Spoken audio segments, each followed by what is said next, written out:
Have you heard ICBC statistics that 28% or 33% or 40% of crashes in British Columbia are caused by distracted driving? Have you heard the old line that distracted driving is the number one or the number two killer of people on our roads or the cause of crashes, that 28% of crashes are caused by distracted driving?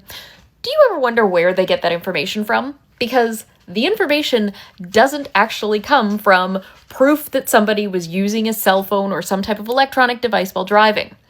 The numbers come from cumulative data that is submitted by police officers identifying possible causes of collisions, and it categorizes distractions as any type of distraction, not just the ones that the law is aimed at, your cell phone while you're driving. It's the type of distraction that can occur if you're eating a cheeseburger while driving, if your kids are fighting in the back seat while driving, if you are cognitively distracted because you're thinking about a fight you had with your partner. All of those things are categorized by police as a form of distracted driving, and then those numbers get transported into ICBC statistics to blame electronic devices while driving and justify why we don't have a logical distracted driving law in British Columbia. And where do you think this data actually comes from about the percentage of crashes that or deaths on the roadway that are attributed to mobile device distraction?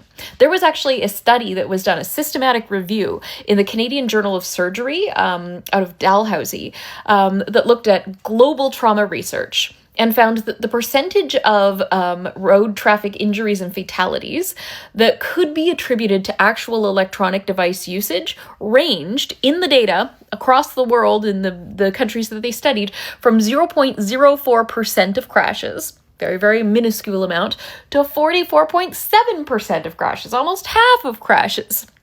The median being 3.4%. Obviously, that's a huge spread, but with the median being 3.4%, that's way far off from the numbers that ICBC is trying to tell you.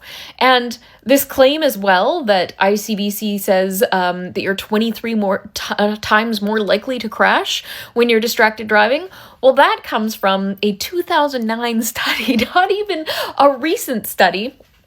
And it was a study of commercial truck drivers, not of daily drivers in smaller vehicles who have easier vehicles to bring to a stop, easier vehicles to control. And of course, in 2009, the vehicle technology, the automatic stopping, lane departure warning, all of the things that our vehicles now come standard with didn't exist.